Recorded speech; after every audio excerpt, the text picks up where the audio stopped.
Maths master corner में खुशामदीद। आज हम स्टार्ट कर रहे हैं चैप्टर नंबर 3 और ये है मैट्रिसेस से related matrices and it's determinants. ठीक है, तो ये हम इस चैप्टर में देखेंगे कि मैट्रिसेस क्या होते हैं और हम उनको किस तरह से सॉल्व करते हैं, और डिटर्मिनेंट भी जो है वो मैट्रिसेस को सॉल्व करने का एक मेथड होता है। और फिर हम इसमें ये सारा देखेंगे। सबसे पहले आप देखें कि ये जो मैट्रिसेस होते हैं ना, ये हैं क्या। तो ये बेसिकली आपने याद रखनी है, matrices are use for solving system of linear equations. तो आपने जितनी भी आज दिन तक लीनियर इक्वेशंस देखी हैं, लीनियर इक्वेशंस वो होती हैं जिनमें आपके पास एक्स वाई की पावर 1 होती है। तो लीनियर इक्वेशंस आपने सॉल्व करने के 2-3 मेथड्स पढ़े हुए हैं, सब्स्टिट्यूशन मेथड और जो है वो कांस्टेंट सॉरी वेरिएबल को सेम करना, ऐड सब्ट्रैक्ट करना। उनके अलावा ये भी मैट्रिसेस भी एक ऐसा मेथड है जिससे हम इक्वेशंस को सॉल्व करते हैं। इन इक्वेशंस को हम कैसे मैट्रिसेस में लिखते हैं ये सारा हम पढ़ेंगे, और फिर उसमें से हम किस तरह वेरिएबल जो इन्वॉल्व हो रहे हैं ना एक्स वाई, उनकी वैल्यू फाइंड आउट करते हैं, ये सारा हम देखेंगे। तो पहले हम इसका थोड़ा सा इंट्रोडक्शन पढ़ लेते हैं कि हमारे पास इंट्रोडक्शन में क्या है, मैट्रिसेस किस टाइप के होते हैं और हम इनको कैसे कैसे सॉल्व करते हैं। तो इंट्रोडक्शन ऑफ मैट्रिसेस में आपने याद रखना है कि ये मैट्रिक्स को लिखने का ये एक तरीका होता है। ठीक है, इनको इन ब्रैकेट्स के अंदर लिखते हैं, इनके अंदर इस तरह से गैप होता है, कैपिटल लेटर से आप हमेशा एक मैट्रिक्स को रिप्रेजेंट करते हैं। जैसे यहाँ पर आप देखें, matrix is a rectangular arrangement of number. तो ये रेक्टेंगुलर अरेंजमेंट होती है, जैसे ये रेक्टेंगुलर अरेंजमेंट है आपके पास नंबर्स की। तो इसके अंदर एक मॉडल मैट्रिक्स में आपको बताया गया, देखिए कि ये जो है ना, इसको आप रो कहते हो। ये आपके पास 1 रो है, ये 2 रो है। और जब आप कॉलम की बात करते हो तो वो यूं होता है 1 कॉलम, 2 कॉलम और 3 कॉलम। ठीक है, तो इस तरह से यहाँ पर हमने मैट्रिसेस में याद रखना है, और इनके दरमियान में गैप होता है, ये भी याद रखना है। ठीक है, स्क्वायर ब्रैकेट्स के अंदर होती हैं, कैपिटल लेटर से लिखते हैं, और यही सारा कुछ यहाँ पर भी बताया गया है कि आपके पास जो मैट्रिसेस होते हैं, इनकी एंट्रीज, इनके अंदर जो आपने एलिमेंट्स लिखे होते हैं उनको क्या कहते हैं, नंबर्स, उनको एलिमेंट्स या एंट्रीज कहते हैं। और फिर रिटर्न विद इन ये ब्रैकेट के अंदर लिखे जाते हैं, रोज और कॉलम में होते हैं। फिर इनको किसी भी अल्फ़ाबेट के कैपिटल अल्फ़ाबेट से लिखा जाता है, यही सारा कुछ लिखा हुआ है। यहाँ मैं आपको ये बता दूं, जैसे horizontal arrangement of element is a matrix is called row. तो रो क्या होता है, ये जो आपके पास हॉरिजेंटल अरेंजमेंट होती है ना, ये रोज होती है। जैसे ये R1 R2, इसकी 2 रोज हैं। जबकि कॉलम की जब आप बात करेंगे तो ये देखें 1 2 3, ये इस तरह से आप इसके कॉलम्स देखते हैं। तो ये कॉलम और रोज बहुत ज़रूरी हैं, क्योंकि आपको जब एक मैट्रिक्स के कॉलम और रोज पता होंगे तो तभी जो है वो आप इसका जो ऑर्डर फाइंड आउट करना कहा जाएगा ना, कि ऑर्डर फाइंड आउट करें किसी भी मैट्रिक्स का, वो आप फाइंड आउट कर सकते हैं। जैसे देखें यहाँ पर इस मैट्रिक्स का हमने ऑर्डर फाइंड आउट करना है। तो ऑर्डर क्या होता है, ऑर्डर आपने हमेशा याद रखना है स्टूडेंट्स के, पहले हम लिखते हैं रो, ये इस तरह से बाय कॉलम ऐसे होती है। ठीक है, तो रो इसमें कितनी है, हमारे पास 2 है, तो 2/1। तो इस चीज़ को आप कह रहे हैं ऑर्डर। ठीक है, तो ये आपका ऑर्डर है। तो देखिए ये भी लिखा हुआ है 2/1। तो ये हमेशा फर्स्ट प्लेस पे आपने इसकी रो को नंबर ऑफ रोज मेंशन करनी है, सेकेंड पे कॉलम। जैसे यहाँ बताया गया 2 रोज एंड 1 कॉलम। अच्छा, अब आपके पास इक्वल मैट्रिसेस क्या होते हैं। तो इक्वल मैट्रिसेस में आपने याद रखना है कि ये 2 बातें सेटिस्फाइड होनी चाहिए। ऑर्डर इज सेम, एक तो 2 मैट्रिसेस को अगर आपने ये बताना है, क्वेश्चन है आपसे कि ये इक्वल हैं कि नहीं, तो आपने देखना है कि उनका ऑर्डर सेम होना चाहिए। और कॉरेस्पॉन्डिंग एलिमेंट्स का मतलब है कि उनकी वैल्यूज भी जो है वो इक्वल होनी चाहिए। जैसे देखिए यहाँ 1 3 4 5 में लिख दो एग्जाम्पल के दो, तो ये किसके इक्वल होगा। अगर यहाँ 1 है ना, तो यहाँ पे भी 1 नहीं होना चाहिए। तो बाज़ दफ़ा आपको ऐसे दे दिया जाता है 2 - 1, तो ये आपको 1 ही रिजल्ट दे रहा है। ठीक है, क्योंकि तो जो मैट्रिक्स होता है ना, उसके अंदर एडिशन सब्ट्रैक्शन नहीं होती। और अगर बीच में कहीं एडिशन या सब्ट्रैक्शन लग रही है तो इसका मतलब कि आपने उसको सॉल्व करके बात करनी है। ठीक है, तो इस तरह से यहाँ पे 3 4 5, तो इक्वल मैट्रिक्स वही होगा जिसकी कॉरेस्पॉन्डिंग वैल्यूज, जैसे फर्स्ट प्लेस पे 1 है तो यहाँ पर भी 1 होना चाहिए, सेकंड पे 3 है तो थर्ड होना चाहिए। तो इस तरह से ये आपके पास कॉरेस्पॉन्डिंग वैल्यूज भी इनकी सेम होनी चाहिए। फर्दर हम इनको एग्जाम्पल्स में भी देखेंगे। जैसे यहाँ पे एक एग्जाम्पल इसकी डिस्कस कर सकते हैं, जैसे √4 है, तो ये √4 जो होता है इसको अगर आप सॉल्व करें तो 2 ही आंसर होता है ना, और इसका आप स्क्वायर ले लें तो 25। तो ये आपके पास एक इक्वल मैट्रिक्स है क्योंकि इनका ऑर्डर भी सेम है। इसको अगर आप देखें तो 2 रोज 1 कॉलम है, 2 बाय 1 है, ये भी 2 बाय 1 है। तो ये दोनों बातें सेटिस्फाइड कर रहे हैं। साथ और इसकी एग्जांपल्स दी गई हैं। साथ में हम देखते हैं कि हमारे पास टाइप्स ऑफ मैट्रिसेस क्या होता है, यानी कि किस टाइप्स के आपके पास मैट्रिसेस होते हैं। तो रो और कॉलम मैट्रिसेस आप किसको कहेंगे, ये भी आपकी एक्सरसाइज में आएगा कि रो और कॉलम मैट्रिक्स लिखे तो आपने याद रखना है रो मैट्रिक्स आप किसको कहेंगे, अ मैट्रिक्स हैविंग ओनली 1 रो, जिसमें सिर्फ एक रो होगी, नंबर ऑफ कॉलम्स आपके पास डिफरेंट हो सकते हैं, इज कॉल्ड रो मैट्रिक्स। ठीक है। And while a matrix having only one column, जिसमें एक कॉलम होगा वो आपके पास कॉलम मैट्रिक्स कहेगा। जैसे रो मैट्रिसेस की आपको एग्जांपल दी गई है, तो देखिए इसमें एक रो है, सिर्फ ये भी एक रो है, ये सारे नंबर्स एक ही, ये भी आपके पास एक रो है क्योंकि ये एक नंबर को रिप्रेजेंट कर रहा है। 5/3 और 5/3 एक नंबर है और 6/7 एक नंबर है। इसी तरह कॉलम मैट्रिक्स में आप देखें एक कॉलम है, ओनली 1 कॉलम, इसको भी आप 1 कॉलम लेंगे। जैसे मैंने आपको बताया था कि मैट्रिसेस के अंदर एडिशन और सब्ट्रैक्शन नहीं लगी होती, ये अगर लगी है तो आपने इसको सॉल्व करके देखना है। तो A+S एक नंबर कंसीडर होगा, तो ये एक कॉलम है, ये भी एक कॉलम। इस तरह से ये आपके पास रो और कॉलम मैट्रिक्स है। ठीक है। नेक्स्ट आपके पास डेफिनेशन हम चेक करते हैं कि क्या है। ये सारे मैट्रिसेस आपको यहाँ पे बताए गए हैं। दैट एंगुलर मैट्रिक्स क्या होगा, a matrix with equal number of rows and column is called rectangular matrix. ठीक है। तो a matrix with unequal number of रोज, जिसमें आपके पास अनइक्वल नंबर ऑफ रोज और कॉलम होंगे, यानी कि नंबर ऑफ रोज और कॉलम सेम नहीं होंगे, उसको आप रेक्टेंगुलर मैट्रिक्स कहेंगे। तो ये बात आपने किसके लिए कही है, ऑर्डर के लिए कही है कि इनका ऑर्डर आपके पास इस तरह से आएगा। जैसे यहाँ पर आप देखें आपके पास 3 इसका ऑर्डर अगर हम लिखना चाहें ना तो ये बनता है 3 बाय कॉलम आपके पास सिर्फ 2 है। तो ये देखें नंबर ऑफ रोज और कॉलम सेम नहीं है, तो अगर मैं 2/2 लिख दूं तो ये आपके पास रेक्टेंगुलर मैट्रिक्स नहीं होगा क्योंकि नंबर ऑफ रोज और कॉलम सेम आ गए। इसी तरह स्क्वायर मैट्रिक्स जो होता है ये आपके पास equal number of rows and column होता है। ये जो अभी हमने डिस्कस किया ना 2/2, जिसमें equal number of rows and column होंगे, that matrix is called square matrix. तो ये आपने याद रखना है। जैसे यहाँ पे आपके पास 2 रोज 2 कॉलम है, 3 रोज 3 कॉलम है, 1 रो 1 कॉलम है, इसका ऑर्डर जो होगा ना वो आपके पास होगा 1/1। ठीक है, क्योंकि 1 रो 1 कॉलम है। नेक्स्ट आपके पास आ गया है नल मैट्रिक्स, या इसको जीरो मैट्रिक्स भी कहते हैं, एडिटिव आइडेंटिटी मैट्रिक्स भी कहते हैं। तो इसमें आपने याद रखना है कि इस मैट्रिक्स के अंदर जितने भी आपके पास एलिमेंट्स या एंट्रीज होती हैं वो सारी जीरोज होती हैं, ऑर्डर कुछ भी हो सकता है। ठीक है, लेकिन आपके पास इसकी जो एंट्रीज होंगी वो सारी आपके पास जीरो होती हैं। डायगोनल मैट्रिक्स आपके पास क्या होगा, diagonal matrix square matrix in विच, ये एक ऐसा स्क्वायर मैट्रिक्स होगा, ये भी आपने याद रखना है। स्क्वायर मैट्रिक्स का मतलब होता है जिसमें नंबर ऑफ रोज और कॉलम सेम हो, ये हमने ऊपर देखा था, एक ऐसा स्क्वायर मैट्रिक्स होगा। तो डायगोनल मैट्रिक्स के लिए ये पहली बात तो ये याद रखनी है कि उसका स्क्वायर मैट्रिक्स होना जरूरी है।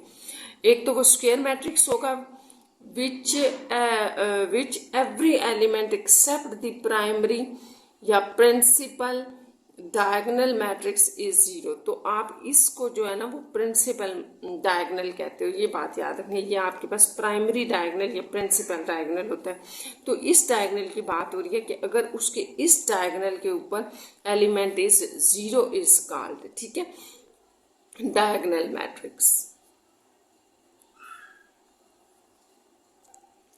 तो ये आपके पास नॉन जीरो होंगे। अब आप इस सेंटेंस को दोबारा पढ़ें, देखें, every element except the primary diagonal, इस प्राइमरी डायगोनल के अलावा जितने भी इसमें एलिमेंट्स होंगे वो सारे क्या होंगे, जीरो होंगे। देखें, आप ये प्राइमरी डायगोनल को अगर निकाल दें तो बाकी सारी एंट्रीज जीरो है।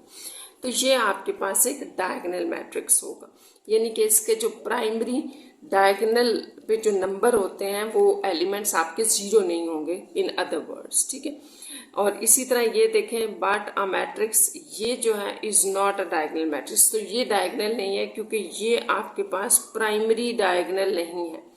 तो प्राइमरी डायगोनल आप इसको कहते हैं, ठीक है। और प्राइमरी डायगोनल के अलावा जीरो होने चाहिए। अगर हम इसको निकाल दें तो यहाँ पर एंट्रीज हमारे पास जीरो होनी चाहिए थी।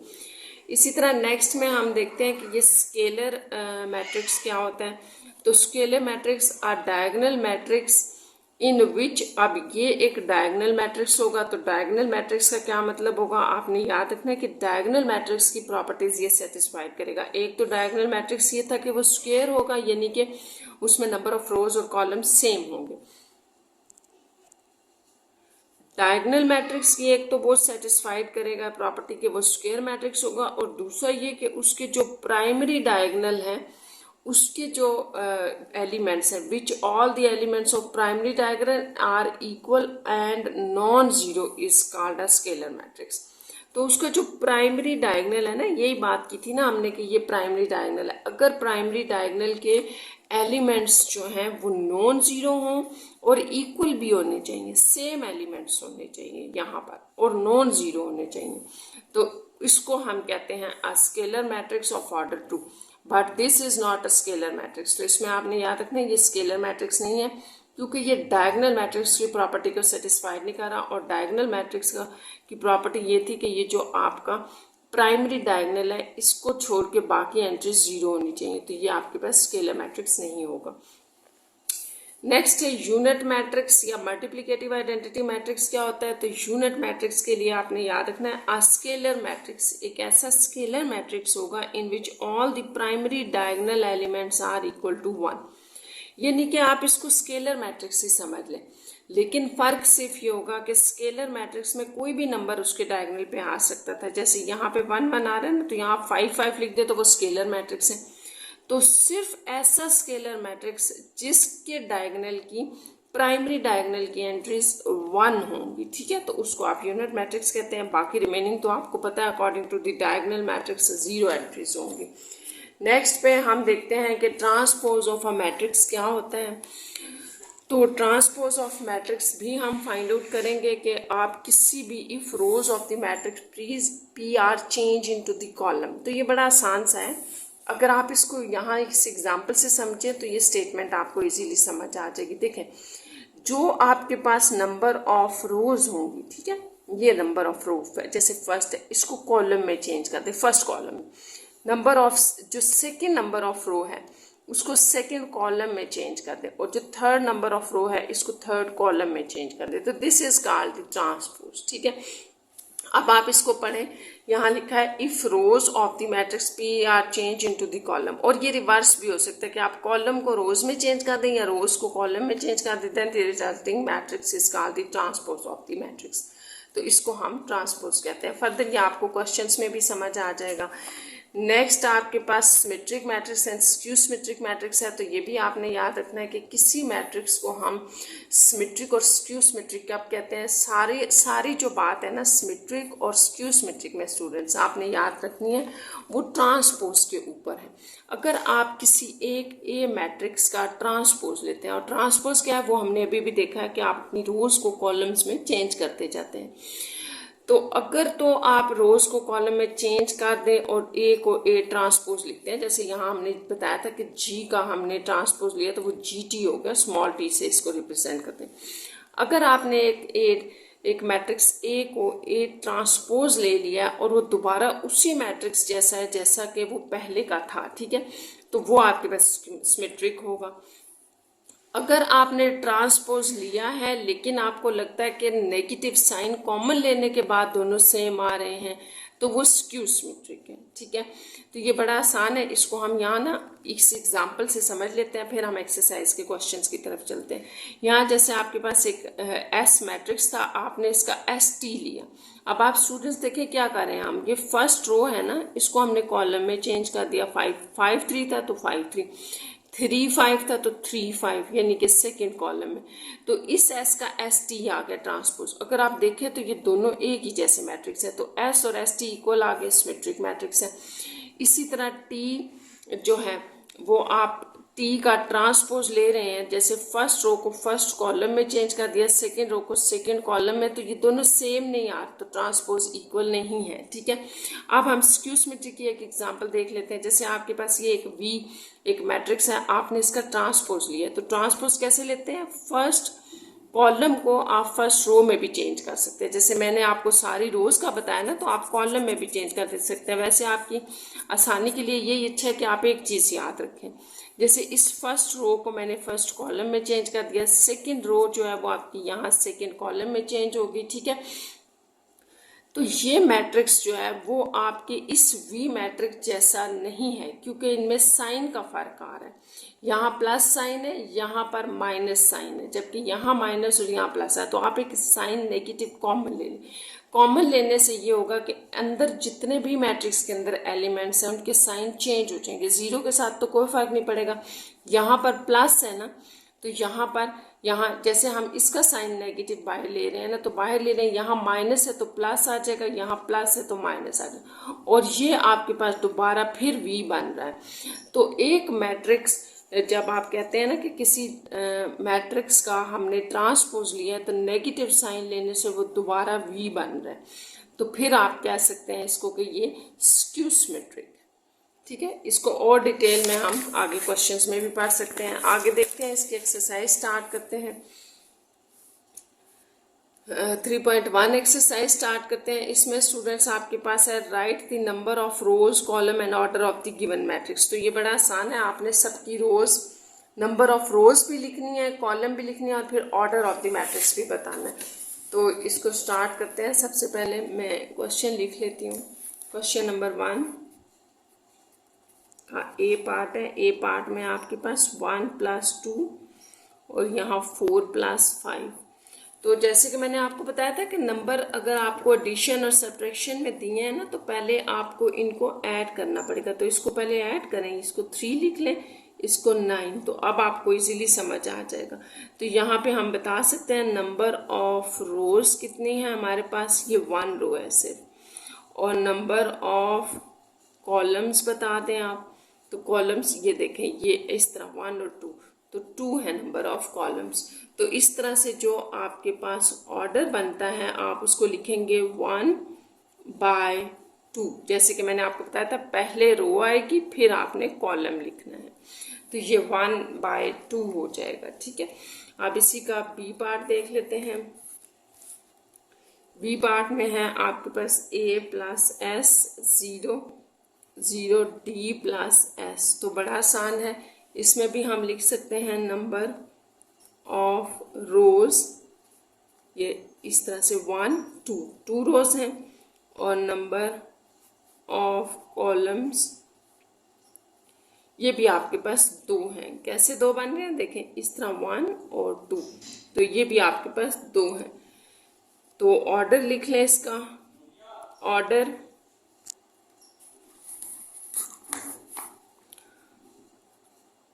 2/2 होगा इसका ऑर्डर। अच्छा, इसका ऑर्डर मैंने लिखा है 2/2, ठीक है, क्योंकि ये रो था और ये कॉलम। सी पार्ट है आपके पास। अब आपने इसमें एक बात याद रखनी है कि ये आपके पास सिर्फ एक नंबर है, ठीक है, सिर्फ एक नंबर कंसीडर होगा। 5/7 ये आपके पास सिर्फ एक नंबर है। तो इसमें आप कहेंगे कि नंबर ऑफ रोज की जब बात करेंगे तो वो भी 1 है, और नंबर ऑफ कॉलम है वो भी 1 है।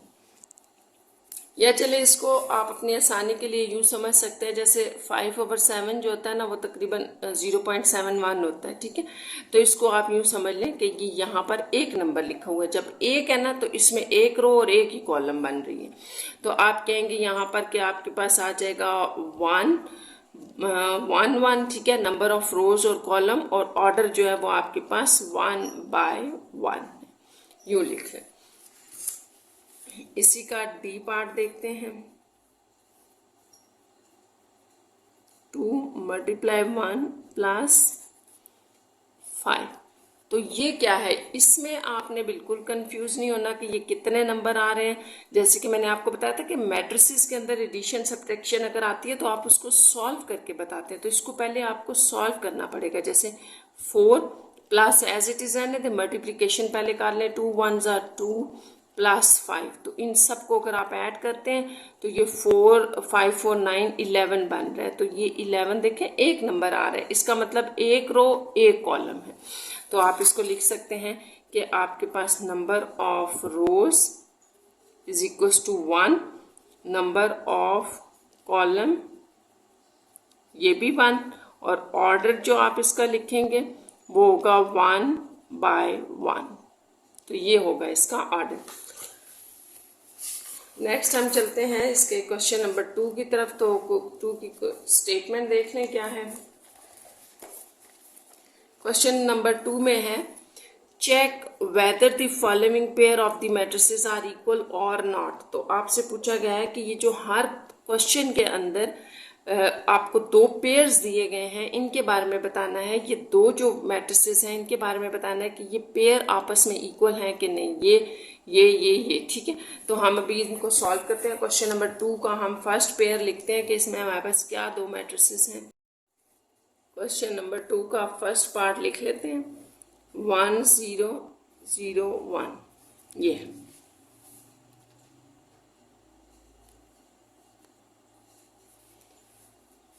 नेक्स्ट आपके पास जो आ रहा है वो है 25 - 25 ये, और यहाँ 25/5 है, √16/4, और ये आपके पास 16 - 16। तो इसको अगर हम सॉल्व करते हैं ना फिर पता चलेगा कि हमारे पास इक्वल हैं कि नहीं। तो आप इसको अगर सॉल्व करते हैं तो ये आपके पास क्या आएगा, देखिए +√25 -√25, ये दोनों कैंसिल हो गए तो यहाँ 0 रह गया। यहाँ पर जब आप 25 का रूट लेंगे तो वो 5 होगा, 5/5 ये 1। ये आपके पास 16 का रूट 4 होता है, 4/4 ये भी 1, और ये 16 +16 - 16 0 0 का रूट 0, तो ये बन रहा है। तो ये दोनों मैट्रिसेस अगर आप देखें ये और ये दोनों सेम नहीं है। देखें इक्वल मैट्रिसेस हम उनको कहते हैं, आपने याद रखना है, जिनका ऑर्डर सेम हो। चले इनका ऑर्डर तो सेम है 2 × 2, ये भी 2 × 2 है, लेकिन उनकी कॉरेस्पॉन्डिंग एंट्रीज आपस में 0 सेम होनी चाहिए। देखिए कॉरेस्पॉन्डिंग एंट्री का मतलब है अगर ये फर्स्ट कॉलम की फर्स्ट रो या फर्स्ट कॉलम का जो नंबर है वो 1 है तो ये 0 आ रहा है, ये 0 है तो ये 1 आ रहा है, ये 0 ये 1 आ रहा है, तो ये इसका मतलब सेम नहीं है। तो आपके पास आ जाएगा नॉट इक्वल। ये आपके पास नॉट इक्वल मैट्रिसेस है। बी पार्ट में हम जो है वो देख लेते हैं कौन से 2 मैट्रिसेस हैं। 1 2 3, एक ये है और एक 1 + 2 + 3। तो ये भी आपके पास स्टूडेंट्स नॉट इक्वल में आएगा, क्योंकि इसको जब हम सॉल्व करते हैं तो ये 6 बना रहा है। इसका ऑर्डर 1 × 3 है, यानी कि 1 रो कॉलम 3 है, जबकि इसमें आपके पास 1 × 1 आ रहा है, तो ये भी नॉट इक्वल में आएगा। ठीक है, नॉट इक्वल मैट्रिक्स में ऑर्डर भी सेम नहीं है और नंबर ऑफ एंट्रीज भी, जो कॉरेस्पॉन्डिंग एंट्रीज हैं वो भी सेम नहीं है। ये सी पार्ट देख लें, इसको आप ऐसे भी लिख सकते हैं, ऐसे भी शो कर सकते हैं, नॉट इक्वल्स। सी पार्ट में हमारे पास जो मैट्रिक्स हैं वो एक है 1/2 है और एक है 1 2। तो आपने इनमें कंफ्यूज नहीं होना, बस ख्याल रखना है कि ये किस तरह से एंट्रीज है। ये 1/2 है ना, अगर तो 1/2 का क्या मतलब है 0.5, एक सिर्फ वैल्यू दी हुई है आपको, जो कि 1 इसका ऑर्डर 1 × 1 बन रहा है, जबकि इसका ऑर्डर 2 रोज 2 हैं और कॉलम 1 है। ठीक है, तो इसको भी आप लिख सकते हैं कि this is not equals to this matrix. ठीक है, तो ये भी नॉट इक्वल था। डी में आपके पास जो 2 मैट्रिक्स हैं वो लिख लेते हैं।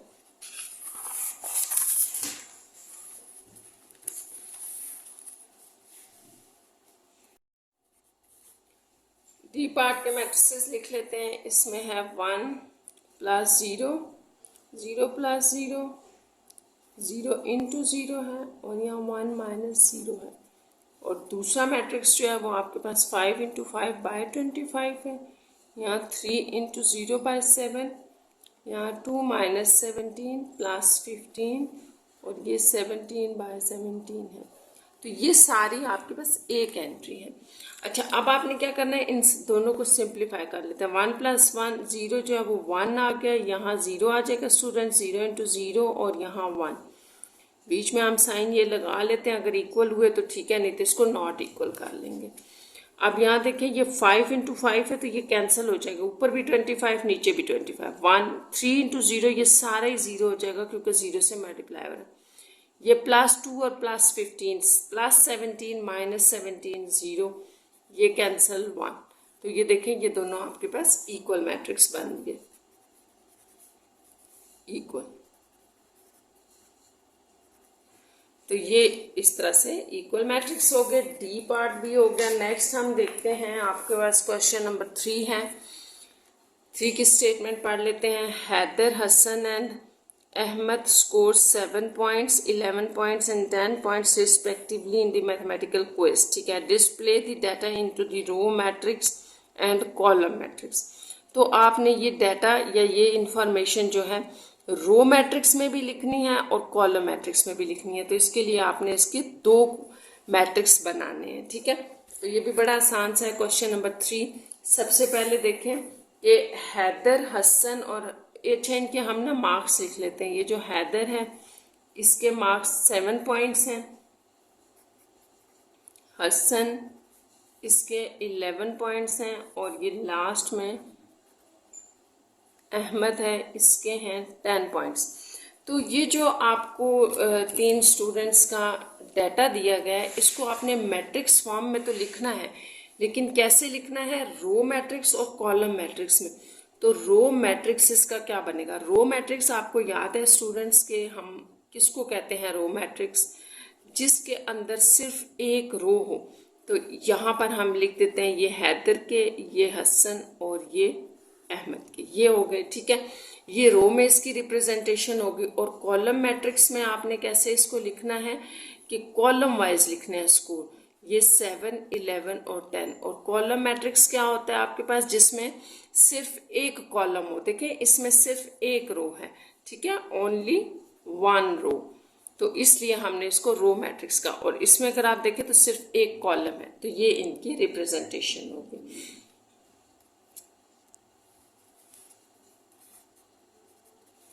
4 में देखें, 4 क्या है, right the most appropriate type of the following matrix. तो आपने इनकी टाइप्स बतानी है सिर्फ कि कौन सी टाइप का ये मैट्रिक्स है। ये मैट्रिक्स की टाइप्स हमने सारी पीछे देखी थी। तो सबसे पहले हम 4 का ए पार्ट लिख लेते हैं, 5 0 और 0 5। तो अगर आपको याद हो तो हमने कहा था कि ये स्केलर जो है वो मैट्रिक्स होगा, क्योंकि इसका ये जो प्राइमरी डायगोनल है इसके ऊपर सेम वैल्यू होगी और बाकी एंट्री 0 होंगी। तो ये आपके पास क्या बनता है, स्केलर मैट्रिक्स। बस ये हमने इसकी फॉर्म बतानी थी। इसी तरह नेक्स्ट में देख लेते हैं सेकेंड आपके पास बी पार्ट है, 0 0 0 और यहाँ पर है 3 + 0। तो ये आपके पास जो बी पार्ट में है ये क्या है, ये अब आपने याद रखना है कि जो प्राइमरी डायगोनल है इसके ऊपर हमने पढ़ा था कि अगर सेम एंट्रीज हो तो स्केलर होगा। ये स्केलर तो नहीं है, ठीक है। और डायगोनल में हमने कहा था कि नॉन ज़ीरो एंट्रीज होनी चाहिए तब डायगोनल होगा। तो यहाँ पर एक 0 आ गई है, डायगोनल भी नहीं है, यूनिट मैट्रिक्स भी नहीं बनेगा क्योंकि उसमें भी यहाँ हमारे पास 1 1 होता है। तो फिर एक ही चीज़ रह गई है कि ये हमारे पास स्क्वायर मैट्रिक्स है। और स्क्वायर मैट्रिक्स हम इसको क्यों कह रहे हैं, क्योंकि इसकी नंबर ऑफ रोज ऑर्डर अगर हम देखें ना ऑर्डर, तो वो 2/2 है। तो नंबर ऑफ रोज और नंबर ऑफ कॉलम अगर सेम हो तो हम उसको कहते हैं कि वो स्क्वायर मैट्रिक्स है। और ये स्केलर या यूनिट या डायगोनल की प्रॉपर्टी को सेटिस्फाइड नहीं कर रहा, इसलिए हमने इसको कहा है। सी को देखते हैं, 15 × 3 डिवाइडेड बाय 9 × 5। तो ये आपके पास सिर्फ एक ही वैल्यू है बेसिकली। तो इसको पहले हम सॉल्व कर लेते हैं, फिर देखते हैं ये क्या है। 5 3 × 15 ऊपर नीचे कैंसिल हो सकते हैं ना, तो ये 3 3 × 9 और 9 ये भी कैंसिल हो गई। यानी कि ये सॉल्व होकर आपको सिर्फ ये दे रहा है। 1 एक एलिमेंट दे रहा है, तो इसको आप क्या कहेंगे फिर, ये भी हमारे पास यूनिट मैट्रिक्स में आता है। वहाँ पर हमने देखा था कि अगर सिर्फ 1 हो तो यूनिट मैट्रिक्स होता है, ये डेफिनेशन में था, ठीक है। अगर किसी मैट्रिक्स के अंदर सिर्फ एक ही एंट्री और वो 1 हो तो वो यूनिट मैट्रिक्स होता है। डी में आ जाए, ओवर 25 है, यहाँ 17 + 15 - 32 और ये 18 - 19 + 1 और 3/9 ये है। इसको भी हम थोड़ा सॉल्व करके देख लेते हैं कि ये क्या दे रहा है। तो 6, ये जो 625 का स्क्वायर रूट होता है, इसको सॉल्व करें 25 ही आता है, तो 25/25 1 आ जाएगा, ठीक है। यहाँ पे देखें 17 + 15 जो होता है वो 32 होता है, +32, तो ये -32 0 हो जाएगा। यहाँ पर ये +18 और 1 +19 -19 0 और ये 3/3 है क्योंकि 9 का रूट भी 3 होता है, तो ये 1, तो ये आपके पास यूनिट मैट्रिक्स है। डी में आपके पास यूनिट मैट्रिक्स आ रहा है। ई में देखते हैं, ई में आपके पास क्या है, 6 + 2, तो ये आपने सॉल्व करके देखना है, ऐसे तो नहीं पता चलेगा ना, इसको थोड़ा सा आपने सॉल्व करना है। और फिर आपने जो पीछे टाइप्स ऑफ मैट्रिसेस में डिफरेंट टाइप्स पढ़ी हैं उनको आप याद रखें तो ये इजीली हो जाएगा। इसको अगर हम सॉल्व करें तो देखें हमारे पास क्या आ रहा है, 6 और 2 8 0, यहाँ पर भी 0 और 8, तो ये तो बिल्कुल वो स्केलर बन गया ना कि डायगोनल, प्राइमरी डायगोनल के ऊपर सेम वैल्यूज है, बाकी एंट्री 0, तो ये स्केलर है, स्केलर मैट्रिक्स। ये हमारे पास डेफिनेशन थी स्केलर मैट्रिक्स की। नेक्स्ट हमारे पास क्वेश्चन नंबर 5 है, उसकी स्टेटमेंट आप देख लें, check for the symmetric and skew symmetric matrices of the following. तो आपने इसमें सिमेट्रिक और स्क्यू सिमेट्रिक चेक करने हैं कि ये मैट्रिसेस सिमेट्रिक और स्क्यू सिमेट्रिक हैं कि नहीं। अच्छा, अब आपने याद रखना है सिमेट्रिक और स्क्यू सिमेट्रिक हमने क्या पढ़ा था कि ट्रांसपोज से पता चलेगा, ठीक है।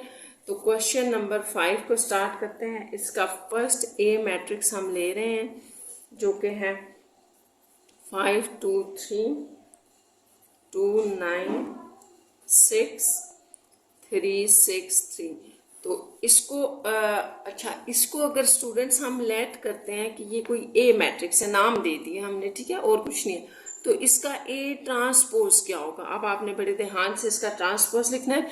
और ट्रांसपोज में मैंने आपको कहा था कि वैसे तो आप कहते हैं कि रो को कॉलम में चेंज करें या कॉलम को रो में, तो आपको ये एक चीज़ याद रख लें जिसको, जो आपको आसान लगती है। मैं रो को कॉलम में चेंज करती हूँ, तो फर्स्ट रो ये है, इसका कॉलम बन जाएगा, ये फर्स्ट कॉलम बन गया। सेकंड रो ये है, इसका सेकंड कॉलम बन जाएगा। थर्ड रो आपकी ये है और आपने इसका थर्ड कॉलम बना दिया। तो अगर आप देखें तो आपका जो ए है वो ए टी दोनों सेम आ रहे हैं, ठीक है। तो इसका मतलब हुआ कि ए जो है, ए ट्रांसपोज जो है वो हमारा दोबारा से फिर ए बन गया ना, ए मैट्रिक्स बन गया। तो फिर क्या साबित हुआ इससे, हैंस गिवन इज सिमेट्रिक, यानी कि गिवन मैट्रिक्स इज सिमेट्रिक, ये आपके पास सिमेट्रिक है।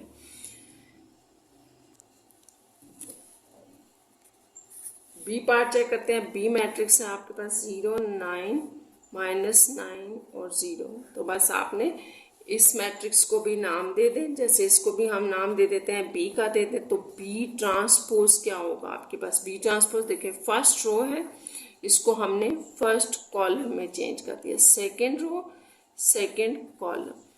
अब ये बड़ा आसान है, आप ये देखें कि क्या ये बी जैसा है, तो हमें नज़र आ रहा है ये बिल्कुल बी जैसा है, उसकी एंट्रीज सेम है, 0 0, इधर 9 9 9 9, यानी कि एंट्रीज इसकी सेम है, सिर्फ साइन का फ़र्क है।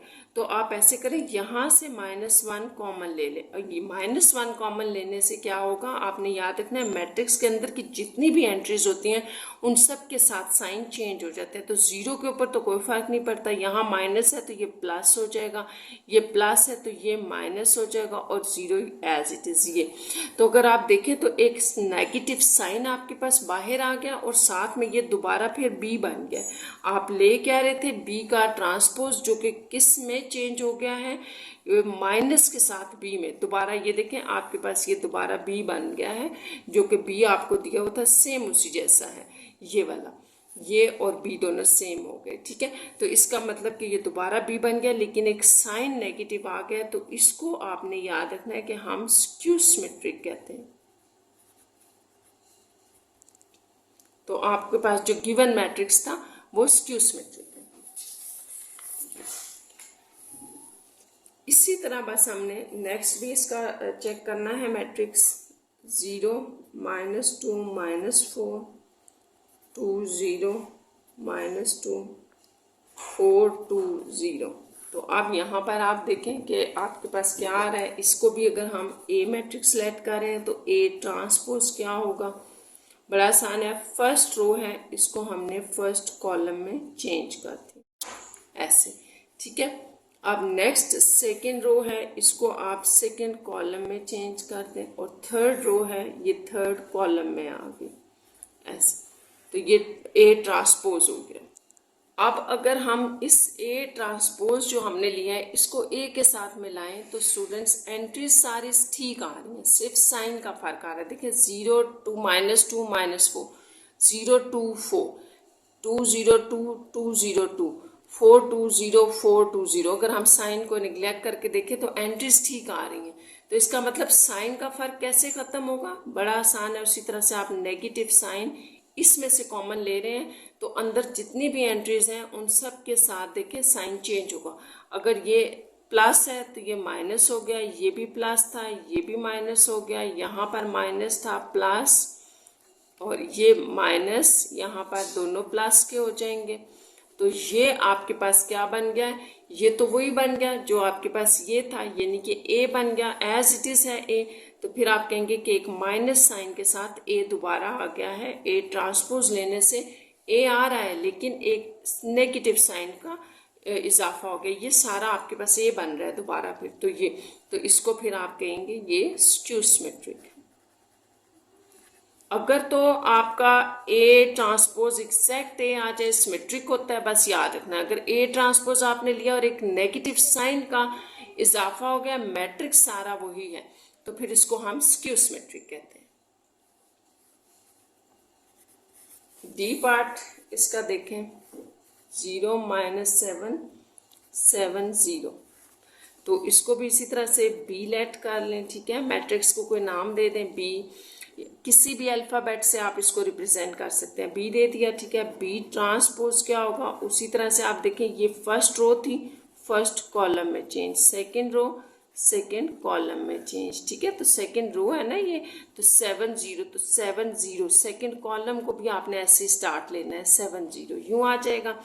अब बी टी जो है वो एग्जैक्ट बी की तरह एंट्रीज तो आ रही हैं लेकिन साइन का फर्क है, 0 7 7 0 0 7 7 0। तो साइन का अगर फर्क है तो आप माइनस साइन कॉमन लें, इससे आपके पास यहाँ पर साइन चेंज हो जाएंगे। ये तो ये आपके पास आ गया माइनस के साथ बी दोबारा आ गया, बी ट्रांसपोज जो है वो माइनस के साथ दोबारा आ रहा है, तो ये स्क्यू सिमेट्रिक हुआ।